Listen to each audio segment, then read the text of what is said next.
News 18 Kannada ಡಿಜಿಟಲ್ಗೆ ಸ್ವಾಗತ. ನಾನು ಪ್ರೇಮ್ ಕುಮಾರ್. ಕೊಡಗು ಜಿಲ್ಲೆಯಲ್ಲಿ ಸುರಿತಿರುವಂತಹ ಅಕಾಲಿಕ ಮಳೆಯಿಂದಾಗಿ ಕೊಡಗು ಜಿಲ್ಲೆಯ ವಾಣಿಜ್ಯ ಬೆಳೆಗಳಾದಂತಹ ಕಾಫಿ, ಮೆಣಸು ಮತ್ತೆ ಕೆಲವು ಭಾಗಗಳಲ್ಲಿ ಅಡಿಕೆ ಬೆಳೆಗೂ ಕೂಡ ಸಂಕಷ್ಟ ಎದುರಾಗಿರುವಂಥದ್ದು. ಕೈಗೆ ಬಂದಂದ್ರೆ ಈ ಭಾಗದಲ್ಲಿ ಬೆಳೆದಿರುವಂತಹ ಕಾಫಿ ಬೆಳೆ ಕೈಗೆ ಬಂದ ತುತ್ತು ಬಾಯಿಗೆ ಬರದಂತಾಗಿರುವಂಥದ್ದು. ಇದರಿಂದಾಗಿ ಕೂಡ ಅಕಾಲಿಕ ಮಳೆಯಿಂದಾಗಿ ರೈತ ಕಂಗಾಲಾಗಿರುವಂಥದ್ದು. ಕಳೆದ ವರ್ಷ ಏನು ಅತಿ ಹೆಚ್ಚು ಮಳೆ ಬಿದ್ದು ಜಲಪ್ರಳಯದಿಂದ ಉಂಟಾಗಿ ಕಾಫಿ ಬೆಳೆ ಸಂಪೂರ್ಣವಾಗಿ ನಷ್ಟವಾಗಿತ್ತು.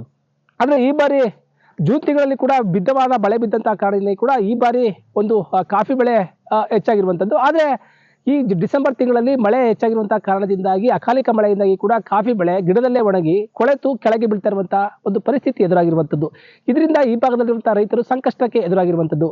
ಕೆಲವು ಭಾಗಗಳಲ್ಲಿ ಈಗಾಗಲೇ ಕಾಫಿ ಕಟಾವು ನಡೀತಾ ಇದೆ. ಕಾಫಿ ಕಟಾವು ನಡೆದಂತಹ ಸಂದರ್ಭದಲ್ಲಿ ಕೂಡ 2 ದಿನಗಳಷ್ಟೇ ಈ ಕಾಫಿ ಕುಯ್ದಂತಹ ಕಾಫಿಯ ಬೀಜವನ್ನ ಇಟ್ಕೊಳ್ಬಹುದು. ಆದರೆ ಈ ಅಕಾಲಿಕ ಮಳೆಯಿಂದಾಗಿ ಕಾಫಿ ಕೂಡ ಒಂದು ಒಣಗುವಂತಹ ಸ್ಥಿತಿ ನಿರ್ಮಾಣವಾಗಿರುವಂಥದ್ದು. ಆದರೆ ಕಾಫಿ ಮಳೆ ಬೀಳ್ತಾ ಇದೆ, ಕಾಫಿ ಕುಯ್ಯೋದಕ್ಕೂ ಕೂಡ ಸಮಸ್ಯೆ ಆಗ್ತಾ ಇದೆ. ಕಾಫಿ ಕುಯ್ಲಿನ ಸಮಯದಲ್ಲಿ ಏನು ಬಿಸಿಲು ಅವಶ್ಯಕತೆ ಇರುತ್ತೆ. ಆದರೆ ಮಳೆ ಮೋಡ ಹೆಚ್ಚಾಗಿರುವಂತಹ ಕಾರಣದಿಂದಾಗಿ ಕೂಡ ಒಂದು ಕಣದಲ್ಲಿ ಕಾಫಿಯನ್ನು ಒಣಗಿಸೋದಕ್ಕೆ ಕಷ್ಟವಾಗಿದ್ದು ಕಾಫಿ ಕೂಡ ಕೊಳೆಯುವಂತಹ ಸ್ಥಿತಿ ನಿರ್ಮಾಣವಾಗಿರುವಂಥದ್ದು. ಏನು ಈಗಾಗಲೇ ಗಿಡದಲ್ಲಿ ಕಾಫಿ ಕೊಳೆತು ಕೆಳಗೆ ಉರಿದಿರುವಂತಹ ಸ್ಥಿತಿ ನಿರ್ಮಾಣವಾದರೆ ಕೆಲವು ಭಾಗಗಳಲ್ಲಿ ಇನ್ನೂ ಕೂಡ ಕಾಫಿ ಕಟಾವು ಕೂಡ ಇನ್ನೂ ಮುಗ್ದಿಲ್ಲ. ಈಗ ಕಳೆದ 3 ದಿನಗಳಿಂದ ನಿರಂತರವಾಗಿ ಮಳೆ ಆಗ್ತಾ ಇರುವಂತಹ ಹಿನ್ನೆಲೆಯಲ್ಲಿ ಕೂಡ ಕಾಫಿ ಕಟಾವನ್ನು ಕೂಡ ಮಾಡೋದಕ್ಕೆ ಸಾಧ್ಯ ಆಗ್ತಾ ಇಲ್ಲ. ಇದರಿಂದಾಗಿ ಕೂಡ ಕಾಫಿ ಏನು ಈಗ ಗಿಡದಲ್ಲೇ ಕೂಡ ಒಣಗಿ ಕೆಲವು ಭಾಗಗಳಲ್ಲಿ ಉದುರ್ತಾ ಇದ್ರೆ, ಕೆಲವು ಭಾಗಗಳಲ್ಲಿ ಸಿಡಿದು ಅಂದ್ರೆ ಅಲ್ಲಿರುವಂತಹ ಕಾಫಿ ಕೊಳೆ ರೋಗ ಕೂಡ ಕಾಣಿಸ್ಕೊಂಡು ಗಿಡದಲ್ಲೇ ಕೊಳೆಯುವಂತಹ ಪರಿಸ್ಥಿತಿ ನಿರ್ಮಾಣವಾಗಿರುವಂಥದ್ದು. ಏನು ಸಾಲ ಸೋಲ ಮಾಡಿ ಏನು ಕಾಫಿ ಬೆಳೆಗೆ ಏನು ಸಾಲವನ್ನ ಮಾಡಿಕೊಂಡು ಏನು ಬಂಡವಾಳ ಹಾಕಿದ್ರು. ಆದರೆ ಒಂದು ಬಂಡವಾಳವೂ ಕೂಡ ಕೈಗೆ ಸಿಗ್ತಾ ಇರುವಂತಹ ಪರಿಸ್ಥಿತಿ ನಿರ್ಮಾಣವಾಗಿ ಈ ಭಾಗದಲ್ಲಿರುವಂತಹ ರೈತರು ಕಂಗಾಲಾಗಿರುವಂಥದ್ದು. ಏನು ಕಾಫಿ ಬೆಳೆ ಅಂದ್ರೆ ಈ ಭಾಗದಲ್ಲಿರುವಂತಹ ಕಾಫಿ ಬೆಳೆ ವಾಣಿಜ್ಯ ಬೆಳೆ ಆಗಿರುವಂಥದ್ದು. ಕಾಫಿ ಬೆಳೆಯನ್ನು ನಂಬಿಕೊಂಡು ಈ ಭಾಗದಲ್ಲಿರುವಂತಹ ರೈತರು ಜೀವನವನ್ನ ಮಾಡ್ತಿದ್ದಾರೆ, ತನ್ನ ಸಂಸಾರವನ್ನ ಕಟ್ಕೊಂಡಿರ್ತಾರೆ. ಆದರೆ ಕಳೆದ ವರ್ಷ ಅತಿ ಹೆಚ್ಚು ಮಳೆ ಬಿದ್ದು ಪರಿಣಾಮವಾಗಿ ಕೂಡ ಕಾಫಿ ಸಂಪೂರ್ಣವಾಗಿ ನಾಶವಾಗಿತ್ತು. ಅದಲ್ಲದೆ ಕೂಡ ಕಾಡು ಪ್ರಾಣಿಗಳ ಹಾವಳಿಯಿಂದಲೂ ಕೂಡ ಈ ಭಾಗದಲ್ಲಿ ಕೂಡ ಕಾಫಿ ಕೂಡ ನಷ್ಟವಾಗ್ತಾ ಇತ್ತು. ಅದರಿಂದ ಅಳಿದುಳಿದ ಬೆಳೆ ಅಂದ್ರೆ ಜಲಪ್ರವಾಹ ಆಗಿರ್ಬೋದು, ಕಾಡು ಪ್ರಾಣಿಗಳ ಹಾವಳಿಯಿಂದಾಗಿ ಕೂಡ ಅಳಿದುಳಿದ ಬೆಳೆಯೂ ಕೂಡ ಈ ಭಾಗದಲ್ಲಿ ಅಂದ್ರೆ ಡಿಸೆಂಬರ್ ತಿಂಗಳಲ್ಲಿ ಬೀಳುತ್ತಿರುವಂತಹ ಮಳೆಯಿಂದಾಗಿ ಕೂಡ ಸಂಪೂರ್ಣವಾಗಿ ನಾಶವಾಗ್ತಿರುವಂಥದ್ದು. ಏನು ಮೆಣಸು ಕೂಡ ಅಂದ್ರೆ ಕಾಫಿ ತೋಟಗಳ ಮಧ್ಯದಲ್ಲಿರುವಂತಹ ಮೆಣಸು ಕೂಡ ಗಿಡಗಳಲ್ಲೂ ಕೂಡ ಒಂದು ಅತಿ ಹೆಚ್ಚು ಮಳೆ ಬೀಳ್ತಿರುವಂತಹ ಕಾರಣದಿಂದ ಕೂಡ ಈಗ ಮೆಣಸು ಕುಯ್ಯಲು ಕೂಡ ಸಮಯ ಇದಾಗಿರುವಂಥದ್ದು. ಆ ಭಾಗದಲ್ಲಿಯೂ ಕೂಡ ಮೆಣಸು ಕೂಡ ಕುಯ್ಯೋದಕ್ಕೆ ಸಾಧ್ಯ ಆಗ್ತಾ ಇಲ್ಲ. ಮೆಣಸಿನ ಗಿಡದಲ್ಲೇ ಕೂಡ ಮೆಣಸು ಮಳೆ ಬೀಳ್ತಿರುವಂತಹ ಕಾರಣವಾಗಿ ಕೂಡ ಅಲ್ಲೇ ಒಂದು ಕೊಳೆಯುವಂತಹ ಸ್ಥಿತಿ ನಿರ್ಮಾಣವಾಗಿರುವಂಥದ್ದು. ಅಂದ್ರೆ ಈ ಭಾಗದಲ್ಲಿರುವಂತಹ ರೈತರು ವಾಣಿಜ್ಯ ಬೆಳೆಗಳಂತಹ ಕಾಫಿ ಮೆಣಸನ್ನ ಕೂಡ ನಂಬ್ಕೊಂಡು ಜೀವನ ಮಾಡ್ತಿರ್ತಾರೆ. ಆದ್ರೆ ಈ ಭಾಗದಲ್ಲಿ ಕಾಫಿ ಬೆಳೆ ಉತ್ತಮವಾಗಿ ಬರುತ್ತೆ. ಆದರೆ ಉತ್ತಮವಾಗಿ ಬಂದರೂ ಕೂಡ ಈ ಬಾರಿ ಹೆಚ್ಚು ಬೆಲೆ ಕೂಡ ಜಾಸ್ತಿ ಆಗಿದೆ. ಆದರೆ ಈ ಭಾಗದಲ್ಲಿ ಕೂಡ ಕಾಫಿ ಬೆಳೆ ಕಡಿಮೆ ಆಗಿದೆ. ಈಗ ಬೆಲೆ ಹೆಚ್ಚಾಗಿದ್ರು ಕೂಡ ಒಂದು ಕಾಫಿ ಬೆಳೆ ಕೈಗೆ ಸಿಗ್ತಾ ಇರೋದ್ರಿಂದ ಕೂಡ ಜನರು ಕೂಡ ಸಂಕಷ್ಟಕ್ಕೆ ಎದುರಾಗಿರುವಂಥದ್ದು ತೊಂದರೆ ಆಗಿದೆ. ಈಗ ಇದರಿಂದ ಸೈಕ್ಲೋನಿಂದಾಗಿ ಟೋಟಲಿ ಉದುರಿದ ಕಾಫಿ ಹೆರ್ಕಲಿಕ್ಕೆ ಆಗೋದಿಲ್ಲ, ಕಾಳುಗಳು ಸಿಗ್ತಾ ಇಲ್ಲ. ಅಸ್ಸಾಂ ಅವರಿಗೆ 600 ರೂಪಾಯಿ ಕೊಟ್ಟರು ಹೆರಿಕೆ ಕೂಲಿ ಬರೋದಿಲ್ಲ. ಈ ಥರ ಆಗಿ ಹೆರ್ಕಿದಲ್ಲಿ ಒಣಗಿಸಲಿಕ್ಕೂ ಪ್ರಾಬ್ಲಮ್ಮೇ. ಒಣಗಿಸಿದ ಮೇಲೆ ಅದು EP ರೇಟ್ ಒಂದಿದೆ, ಅದು ಡೌನ್ ಆಗ್ತದೆ, ಮಾಯಿಶ್ಚರ್ ಇರ್ತದೆ. ಹೀಗಾಗಿ ರೈತರಿಗೆ ಭಾಳ ಕಷ್ಟ. ಎಲ್ಲ ರೈತರಿಗೂ, ಒಬ್ಬರಿಗಿಂತ ಹೇಳ್ತಾ ಇಲ್ಲ, ಎಲ್ಲ ಕೊಡಗಿನಲ್ಲಿರೋ ಎಲ್ಲ ರೈತರಿಗೂ ಇದೇ ಪ್ರಾಬ್ಲಮ್ ಆಗ್ತಾ ಇದೆ.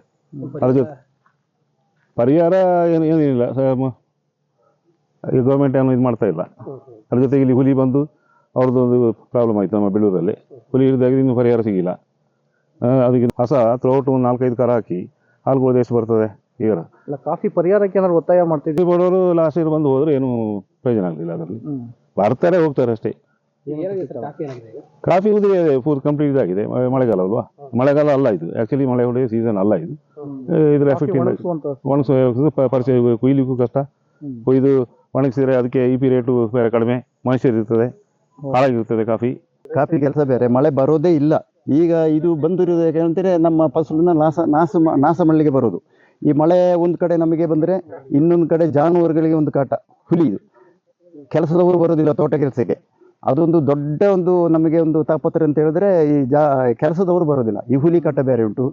ಅದಕ್ಕಿಂತ ಈ ಮಳೆ ವಿಪರೀತ ಮಳೆ ಆಯಿತು. ಈಗ ಸೈಕ್ಲೋನ್ ಅಂತ ಹೇಳಿ ಮಳೆ ಅಂತ ಹೇಳಿದ್ರೆ ನೋಡ್ಲಿಕ್ಕೆ ಆಗೋದಿಲ್ಲ ಅಲ್ಲ. ಈಗ ನೋಡಿದಿರಲ್ಲ ತಾವುಗಳೇ ಹೇಗುಂಟು ತೋಟ ಅಂತ ಹೇಳಿ. ಗೊಬ್ಬರದ ರೇಟು, ಕಾರ್ಮಿಕರ ಕಷ್ಟ, ಕಾರ್ಮಿಕರದ ಡಬಲ್ ರೇಟು ಹೇಳ್ತಾರೆ ಅವರೀಗ. ಹೆದರಿಕೆ ಬೇರೆ. ಹೀಗೆಲ್ಲ ಆಗಿ ರೈತರಿಗೆ ಭಾಳ ತಾಪತ್ರೆ, ಕಷ್ಟ ಹೀಗೆಲ್ಲ ಉಂಟು. ಕಾಫಿ ಈಗ ಮಳೆ ಅಕಾಲಿಕ ಮಳೆ ಬಂತಲ್ಲ, 1 ಇಂಚು 2 ಇಂಚು ಮಳೆ ಆಯಿತು ನಮ್ಮಲ್ಲಿಗೆ, ಬೆಳ್ಳೂರಿಗೆ, ಹುದುಕೇರಿ ಹೋಬಳಿ ಬೆಳ್ಳೂರು ಗ್ರಾಮಕ್ಕೆ. ಈಗ ನನ್ನ ತೋಟ ಅಂತ ಹೇಳಿದ್ರೆ ಇದು ನನ್ನ ತೋಟ, ರಮೇಶ್ ಅಂತ ಹೇಳೋರದು. ವಿಪರೀತ ಈಗ ನೋಡ್ತಾ ಇದ್ದೀರಿ ಅಲ್ಲ ಎಷ್ಟು ಅಂತ ಹೇಳಿ.